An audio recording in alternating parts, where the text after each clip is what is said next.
Hey there, it's Sarah, author, speaker, and advocate. Welcome to my YouTube channel. For those of you who are new here, it's so good to have you. I hope you find the content useful. And for those of you who have been following my channel for some time, thank you so much for your continued support. Please make sure to like and share my videos as well as hit the subscribe bell so that you never miss an update. I am sending bi-weekly newsletters right now. I probably pretty soon will be switching back to weekly. So there's always great content to make sure that you are aware of as soon as it gets posted. So this week we're going to be talking about the development of narcissistic victim syndrome, or NVS. As a disclaimer, first of all, NVS is not a clinically diagnosable mental health condition. However, it is a term that became popularized once narcissism in general became popularized. So another disclaimer, the word narcissism, as I mentioned last week in last week's video, it gets thrown around a lot, and it often gets applied to people who are just self-centered, overly confident, annoying, and difficult to get along with.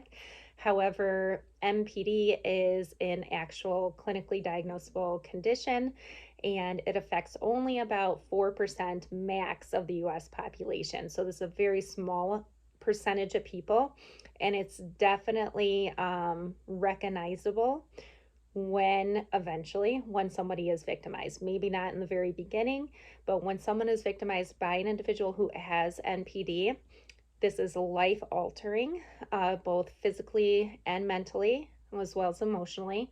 Often leads to post-traumatic stress disorder, and is not just simply something that the person, becomes resentful over, shall I say.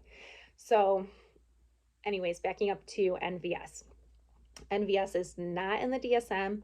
It is not a clinically diagnosable condition. However, it became popularized when narcissism became more well known. And NVS is basically a form of PTSD, but it's specific to narcissistic abuse victims.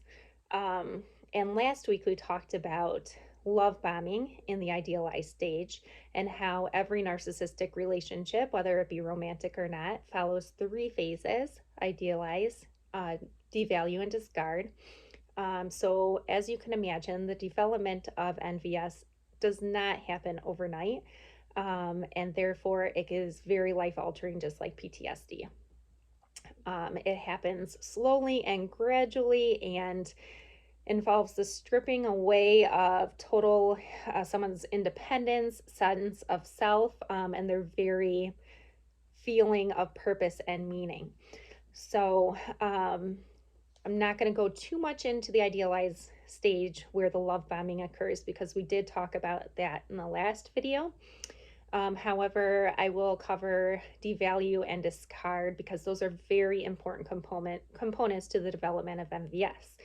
So once a narcissist believes their victim has been trapped and is dependent upon them, they cannot just leave easily. There are obstacles in their way. And these could be very tangible obstacles. If it's an employer trying to trap an employee, many times the employer will target an employee they know is struggling financially. And maybe in addition to their salary, if this is the owner of some company, they may offer to give them a personal loan. Well, now, of course, if the person accepts, they feel it's great. It's an act of kindness, and they can get out of debt and these things and pay their bills. But in essence, they are now indebted to the employer, right? That is a narcissistic move.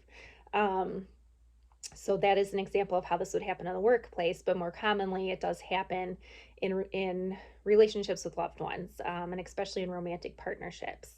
So once a narcissist believes that their partner is trapped, maybe they've combined all their finances, maybe the partner has put them on their health insurance, their car insurance.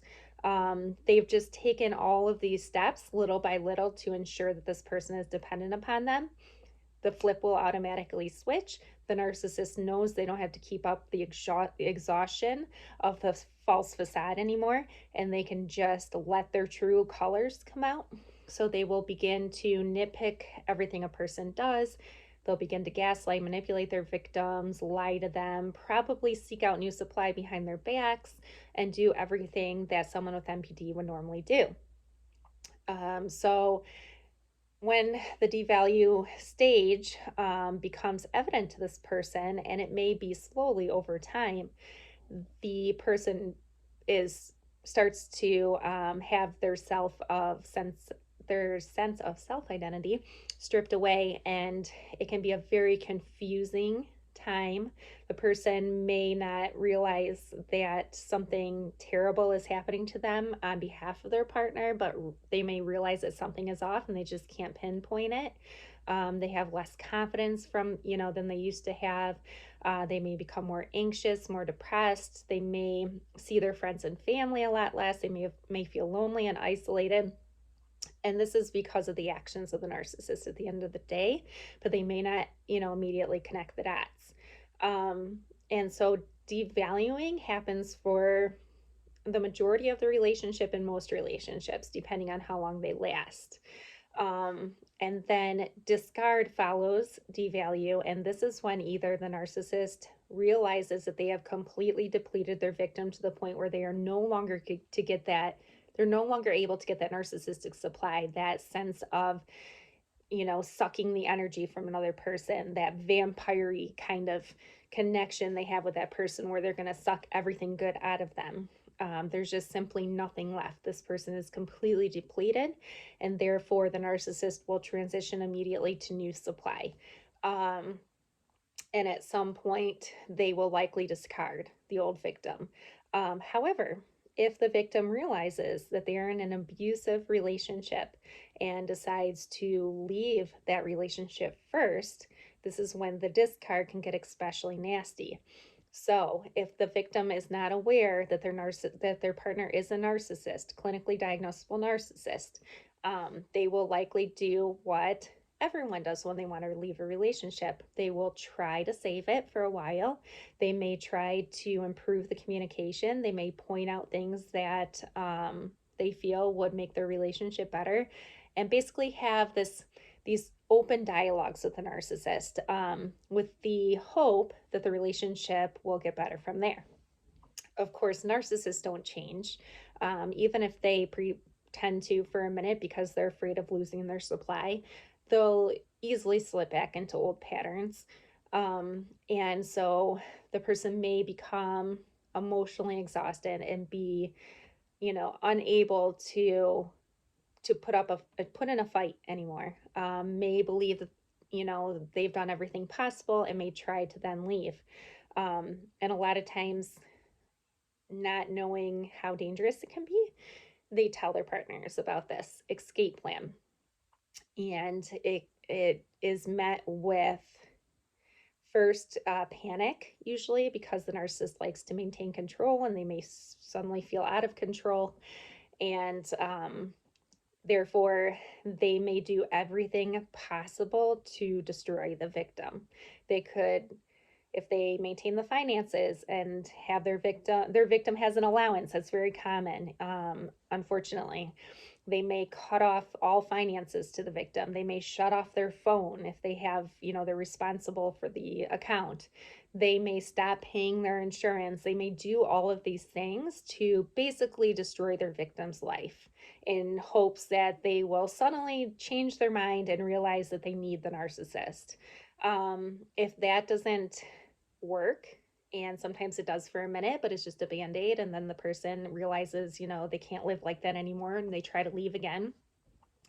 And let's say this is successfully leave, the narcissist will then, feeling really out of control, will then try to control everyone else's perception of this person. And they may really try to destroy their life and their reputation by working on, their mutual connections first. Maybe they post nasty things online for everyone to see. They may share intimate details that their partner had once disclosed to them. their own personal struggles and things like that they didn't want everyone to know. And so they will do literally everything to try to completely wear down this person into submission again. Unfortunately, narcissists have a very long and twisted memory. And even if the person goes no contact, they will tend to stalk them and show up at random times. They will continue to try to control the perception of others for a very long time.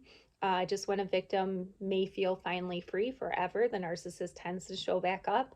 And so, this hoovering that occurs after the discard can last a lifetime.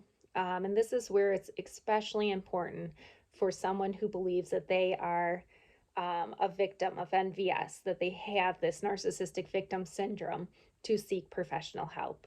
Um, while it may be not entirely possible to rid the narcissist of your life, it is possible to establish boundaries, firm boundaries, to have safety plans be put in place, to take these precautionary measures to ensure that the narcissist doesn't go too far, and to work on your own psychological well being with somebody who is there to help.